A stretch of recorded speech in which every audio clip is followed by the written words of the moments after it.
Bienvenidos a la guía de estudios de la Biblia. El tema que estaremos estudiando es la preeminencia de Cristo, correspondiente al 21 de este mes. Es una alegría que nos acompañes una vez más para profundizar juntos en la palabra de Dios y descubrir la grandeza, la autoridad y la centralidad de Cristo en nuestra fe y en nuestra vida diaria. Antes de comenzar, quiero invitarte cordialmente a que si todavía no lo has hecho, puedas suscribirte al canal de un servidor. Mi nombre es Eddie Hernández, porque tu suscripción es una gran bendición y nos ayuda a seguir compartiendo estos estudios bíblicos que sin duda fortalecen nuestra relación con Dios. No olvides también activar la campanita para recibir cada nuevo contenido. Ahora sí, sin más preámbulos, vamos entonces a disponer nuestra mente abierta para que juntos podamos estudiar la palabra del Señor. Hay un texto para memorizar que se encuentra en Colosenses capítulo 1, versículo 15 al 17 y dice así: Cristo es la imagen del Dios invisible, el primogénito de toda la creación. Por él fueron creadas todas las cosas, las que están en los cielos y las que están en la tierra, visibles e invisibles, sean tronos, dominios, principados o autoridades.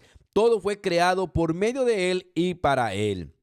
Porque Cristo existía antes de todas las cosas y todas las cosas subsisten en él. Hoy vamos a retomar nuestro estudio de la carta a los Colosenses y lo hacemos entrando en uno de los pasajes más profundos y sublimes de todo el Nuevo Testamento.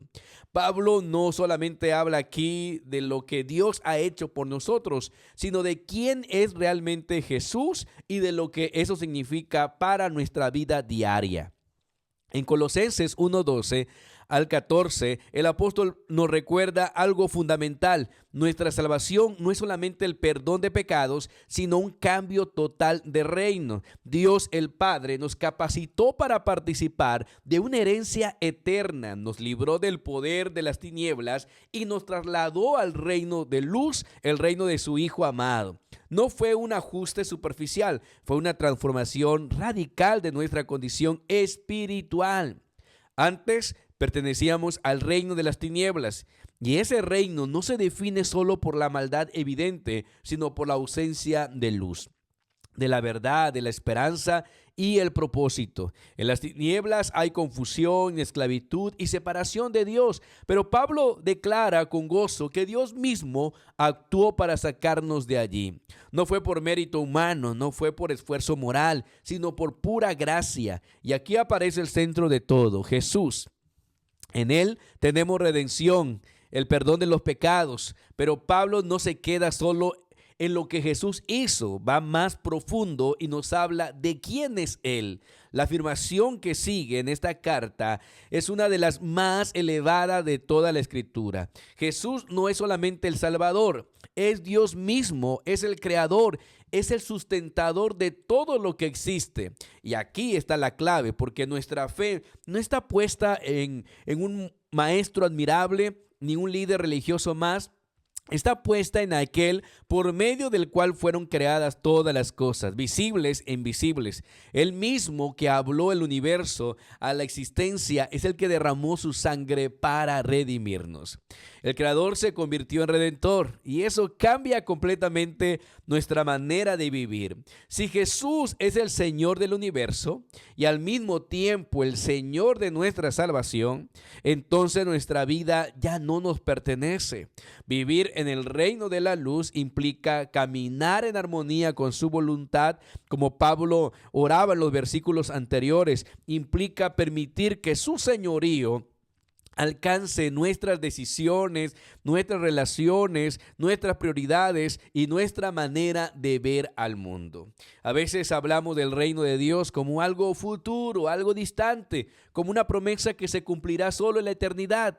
Y es cierto que hay una herencia eterna que nos espera, pero Pablo nos recuerda que ya hemos sido trasladados. El reino de la luz no es solo una esperanza futura, es una realidad presente.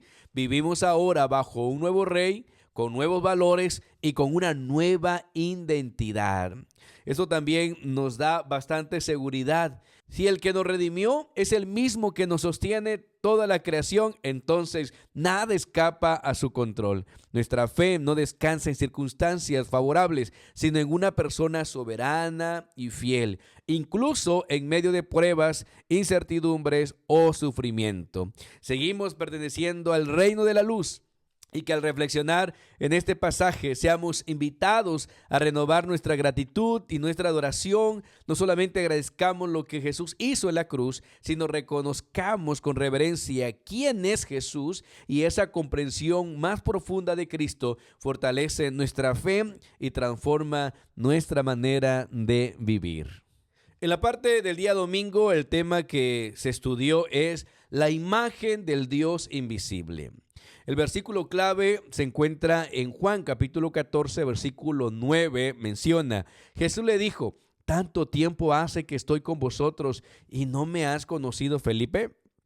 El que me ha visto a mí, ha visto al Padre. ¿Y cómo pues dices tú, muéstranos al Padre?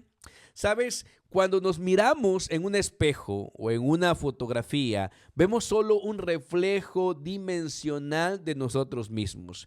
Una escultura puede captar ciertos rasgos, pero no transmite la vida, la voz, ni tampoco los sentimientos de la persona que representa. La Biblia utiliza la palabra imagen de una manera mucho más profunda. En Génesis 1, 26 y 27, Dios dice que los seres humanos fueron creados a su imagen y semejanza.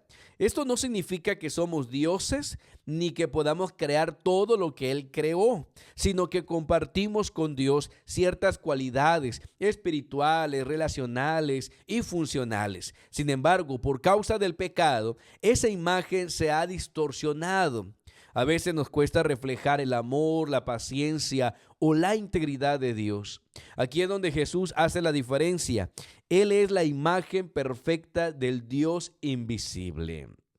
Déjame explicarte un poquito más. Cuando estudiamos Hebreos capítulo 1, versículo 3, nos dice que Jesús es la huella exacta de la naturaleza de Dios. Esto significa que al observar a Jesús podemos ver cómo es Dios en realidad, su amor, su justicia, su ternura, su poder y su verdad. Jesús no es solo un maestro, tampoco fue un profeta nada más o un ejemplo. Él es Dios en carne humana. Juan capítulo 14, versículo 9 lo explica de manera clara. Cuando vemos a Jesús, vemos al Padre. No necesitamos suposiciones ni representaciones artísticas. Jesús revela al Dios invisible de forma directa y comprensible. Mateo 11:27 también nos recuerda que Jesús tiene una relación única con el Padre. Nadie conoce al Hijo sino al Padre, ni al Padre conoce a alguno sino el Hijo, y aquel quien el Hijo lo quiera revelar. Solo Jesús puede mostrarnos a Dios tal como es, porque es uno con Él. En Juan, Jesús también se identifica con el yo soy del Antiguo Testamento. Yo soy el pan de vida, yo soy la luz del mundo, yo soy la resurrección y la vida, y antes que Abraham existiera, yo soy. Cada declaración nos muestra que Jesús es eterno, es divino y es la fuente de vida. Entonces la pregunta es, ¿qué vamos a hacer? Bueno, pues debemos conocer a Dios personalmente. Cuando queremos conocer al Padre, la puerta es Jesús. No podemos imaginar a Dios solo a través de nuestras ideas o experiencias humanas, pero cuando nosotros estudiamos la palabra y seguimos a Jesús, podemos ver cómo piensa Dios, cómo ama a Dios y cómo actúa Dios. Esto nos ayudará a orar con más confianza y comprender la voluntad de Dios en nuestra vida. También debemos reflejar a Dios en nuestro día a día. Si Jesús es la imagen perfecta de Dios, nuestra meta es reflejarlo. Eso significa actuar con amor, con perdón, con paciencia y justicia en nuestra familia, en nuestro trabajo, en nuestras relaciones. Cada gesto de bondad que hacemos debe ser un reflejo de Dios que los demás puedan notar y puedan percibir. También debemos de comprender la importancia del sacrificio de Jesús. Si Jesús no fuera Dios, entonces el Padre habría enviado a un ser creado a morir por nosotros. Esto sería totalmente diferente porque solo Dios tiene autoridad para perdonar pecados y restaurar nuestra relación con Él. Que Jesús haya dado su vida significa que Dios mismo tomó la iniciativa de salvarnos y mostrarnos su amor infinito de manera tangible. ¿Sabes, queridos hermanos? Mientras meditamos en este estudio sobre este tema, recordemos que Jesús no es solo un ejemplo de vida, sino es la revelación viva de Dios. Verlo, escucharlo y seguirlo nos conecta directamente con el Padre y nos transforma desde adentro hacia afuera. En la parte del día lunes, el tema es el primogénito de la creación. El versículo clave se encuentra en Colosenses 1, 15 al 17 y dice: Él es la imagen del Dios invisible, del primogénito de toda la creación, porque en Él fueron creadas todas las cosas, las que hay en los cielos y las que hay en la tierra, visibles e invisibles, sean tronos, sean dominios, sean principados, sean potestades, todo fue creado por medio de Él y para Él. Y Él es antes de todas las cosas, y todas las cosas en Él subsisten. Cuando nosotros escuchamos la palabra primogénito, nuestra mente rápidamente piensa en el hijo mayor de la familia. Pero en la Biblia el término tiene un significado mucho más profundo. A veces los hijos menores son los más prominentes, como en el caso de Isaac, de Jacob, de José o David. Dios llamó a David primogénito, a pesar de ser el menor de 8 hijos. Y a Israel lo llamó su hijo, su primogénito. Entonces el concepto bíblico de primogénito no se refiere solo al orden de nacimiento, sino a preeminencia, autoridad y una relación especial con el Padre. Aquí te lo explico una vez más. En el Nuevo Testamento Jesús es llamado el primogénito de toda la creación. Esto no significa que fue el primer ser creado. De hecho, Pablo aclara que todo lo que existe fue creado por Él y para Él. Esto incluye lo visible y lo invisible, el cielo y la tierra, y hasta los seres espirituales, como tronos, dominios, principados y potestades. Jesús existía antes de todas las cosas. La expresión griega indica precedencia, y en el tiempo Él está antes de toda la creación. Pero su preeminencia no es solo temporal o de rango, también es funcional. Todas las cosas subsisten en Él. El verbo griego usado, synestemi, significa literalmente reunir o unir. Esto nos muestra que Jesús es el factor unificador del universo, no solo como creador, sino también como redentor. Y aquí Pablo enfatiza que Jesús no solo creó todo, sino que sostiene todo con su mano. Todo existe y sigue en funcionamiento gracias a Él. Eso nos recuerda que el Dios que creó los cielos y la tierra, la luz y las leyes de la naturaleza y la vida misma, es el mismo Dios que nos ama y murió por nosotros. Por lo tanto, reconoce su autoridad. Entender que Jesús es el primogénito de toda la creación nos ayuda a ponerlo en el centro de nuestra vida. Nada ni nadie tiene mayor autoridad que Él. Nuestras decisiones, prioridades y adoración deben alinearse con su preeminencia. También debemos confiar en su poder unificador. Cuando enfrentamos caos, confusión o problemas en nuestras relaciones, recordemos que Jesús sostiene todo con su mano. Él puede restaurar la armonía en nuestro corazón, nuestra familia y nuestra comunidad.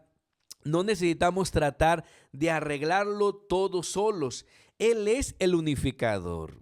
También debemos de evitar añadir nuestras obras a su sacrificio.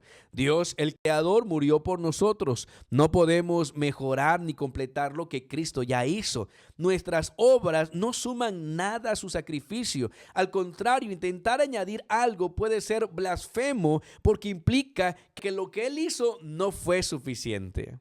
Nuestra respuesta correcta es confianza, gratitud y obediencia, no esfuerzo para ganar la salvación. Al contrario, Jesucristo ya nos salvó.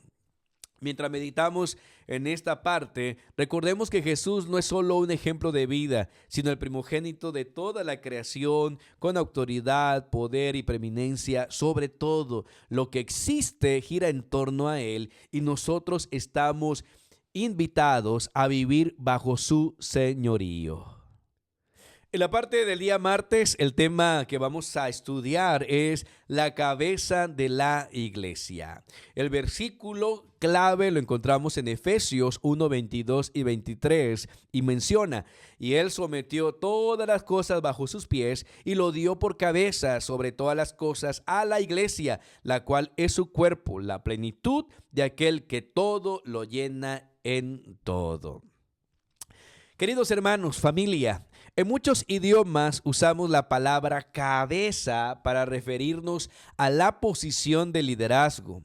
Esto también se refleja en la Biblia. Por ejemplo, Moisés puso varones de virtud como cabeza sobre 1,150 y 10. Israel podía ser por cabeza y no por cola, si obedecían a Dios. Incluso ciudades y naciones eran descritas como cabezas que guiaban o lideraban. En el Nuevo Testamento, Pablo aplica esa metáfora a Jesús, llamándolo la cabeza de la iglesia. Efesios 5:23, 1:22, Colosenses 2:10. Esto significa que Cristo proporciona liderazgo, orientación y sustento, no de manera autoritaria, sino como fuente de vida y unidad para su pueblo. Cuando estudiamos en 1 Corintios 12, versículos 12 al 27, Pablo describe la iglesia como un cuerpo. Cada miembro tiene un rol único e indispensable. Al igual que los brazos, piernas, ojos y orejas en nuestro cuerpo, ninguna parte es más importante que otra. Todas dependen de la cabeza y todas contribuyen al bienestar del conjunto. Así como un cuerpo no puede vivir sin su cabeza, la iglesia no puede funcionar plenamente sin Cristo guiándola. Él coordina, Él sostiene y dirige cada acción, asegurando que la unidad y el crecimiento espiritual se mantengan. La cabeza da propósito y dirección, mientras que cada miembro con su don y servicio contribuye a la plenitud del cuerpo. Pablo enfatiza que cada creyente tiene valor. A menudo no apreciamos algo hasta que lo perdemos. Lo mismo sucede con la iglesia. Cada persona importa y cumple un papel vital en el cuerpo de Cristo.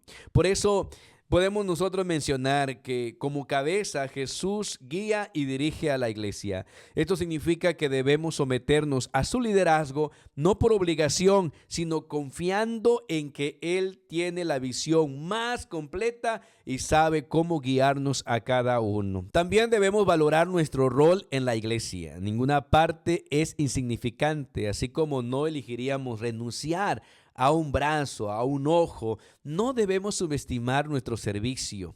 Debemos de orar, debemos de apoyar dentro de la iglesia y debemos de contribuir con ella, porque haciéndolo eso contribuimos con la plenitud del cuerpo de Cristo. Por favor, querido hermano, trabajemos en unidad con el cuerpo. Jesús como cabeza nos llama a cooperar, a amar, a servir, no a competir ni tampoco a dividirnos. La unidad de la iglesia depende de que cada miembro cumpla su función bajo la dirección de Cristo. Cuando obedecemos y servimos, nosotros experimentamos crecimiento y vida abundante juntos.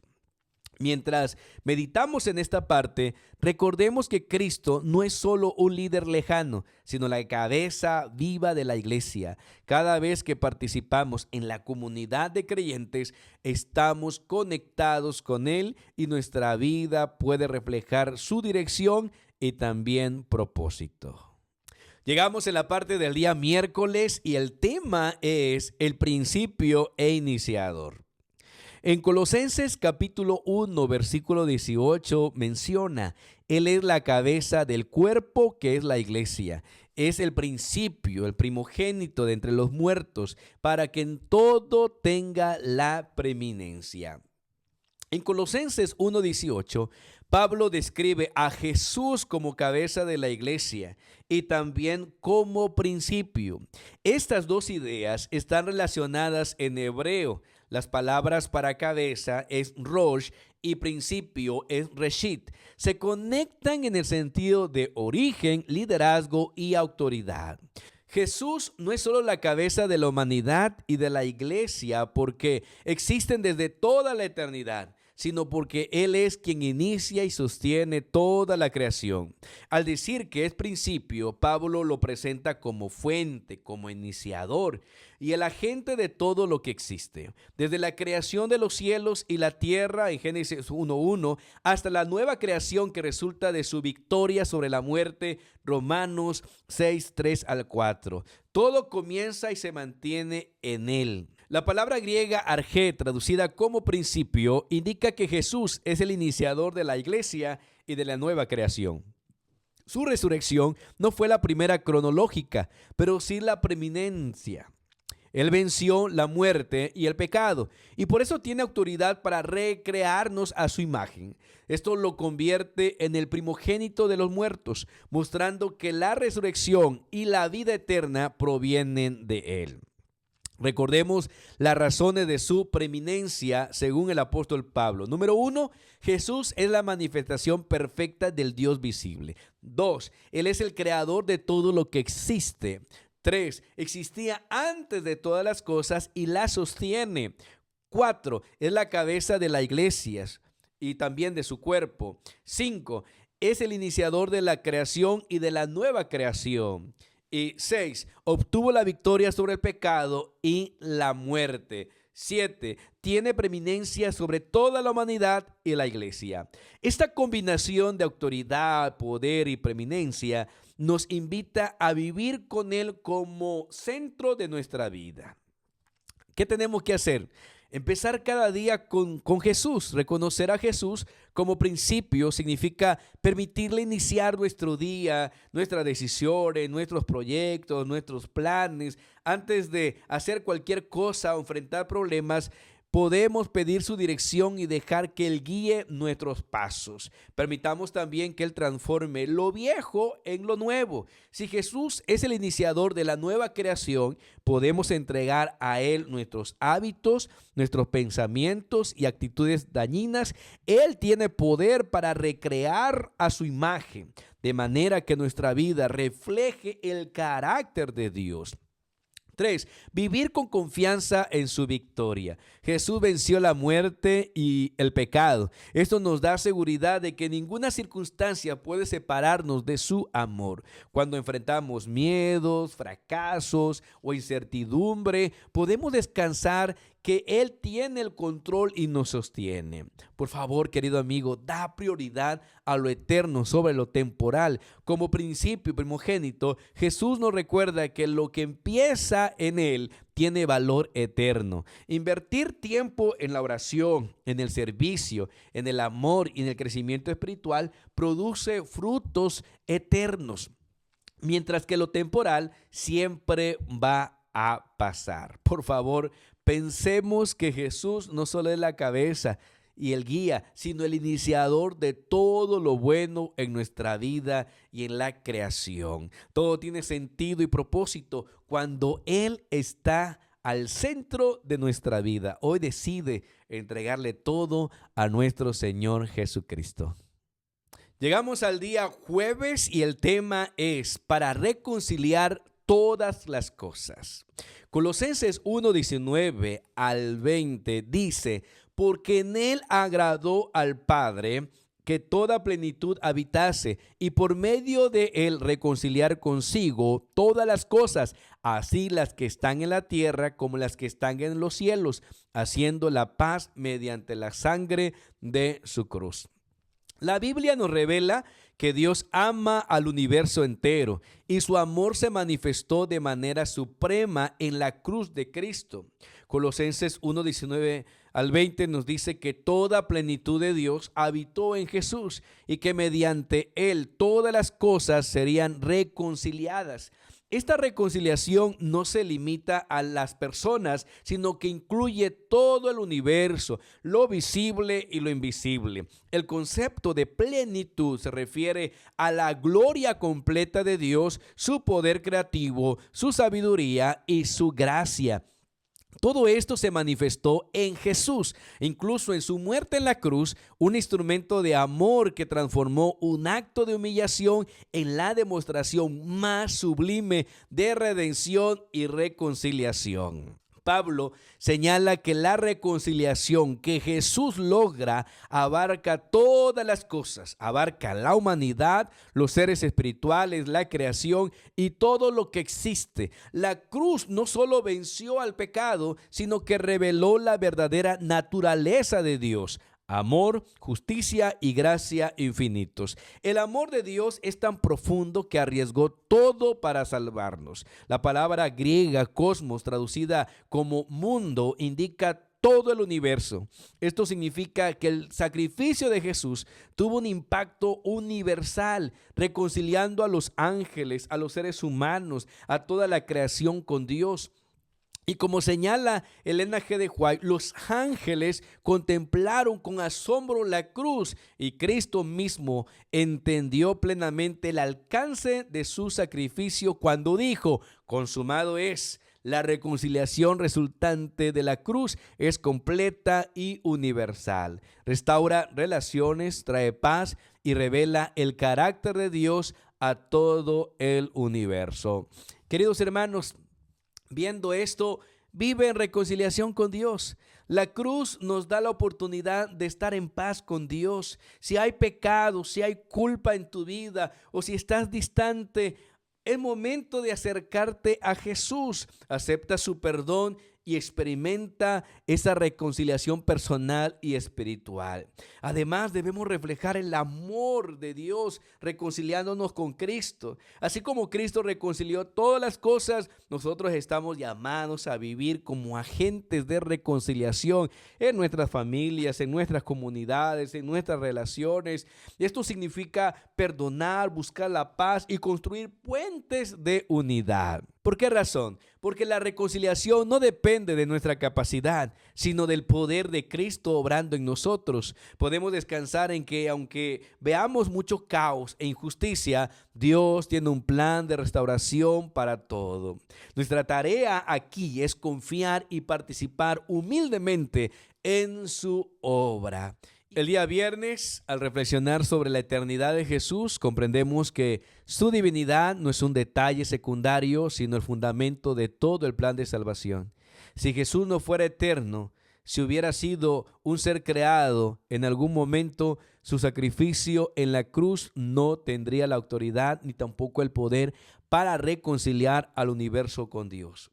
La eternidad de Cristo asegura que su muerte y resurrección tienen un valor infinito, capaz de perdonar, restaurar y recrear toda la creación. No se trata solo de nosotros como seres humanos.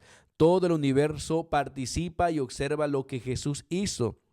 Los ángeles que han conocido a Cristo desde la eternidad contemplaron su sacrificio en la cruz y vieron cómo la justicia, la gracia y el amor divino se manifestaban de manera suprema. Su reacción nos recuerda que la obra de redención es universal. No es solo un acto histórico o local, sino la demostración del carácter y la gloria de Dios para todo lo creado. Cuando participamos esta gran verdad con otros, explicamos que el Padre y el Hijo siempre han coexistido, inseparables, en perfecta unidad y amor, e incluso en la cruz, cuando hubo una separación temporal de los poderes divinos, comprendemos la magnitud del sacrificio. Dios mismo, eterno y perfecto, tomó nuestra humanidad y soportó el peso del pecado por nosotros. ¿Cómo no vivir agradecidos con Dios por lo que Dios ha hecho en nuestra vida y lo que es Él exactamente? Por eso debemos de adorarlo. Por eso debemos reconocer que toda nuestra salvación depende de aquel que ha existido desde siempre y que tiene preeminencia sobre toda la creación. Al meditar en esto no solo fortalece nuestra fe, sino que también experimentamos gratitud, profunda humildad y adoración verdadera ante aquel que es Dios eterno, Salvador y cabeza de la iglesia y del universo. Querida familia, yo soy Eddie Hernández. Gracias por ver este video y por compartirlo. Si tienes algún comentario, motivo de oración, escríbemelo. Me gustaría leerte y orar por ti. Que Dios te bendiga. Nos vemos en el próximo video. Bendiciones.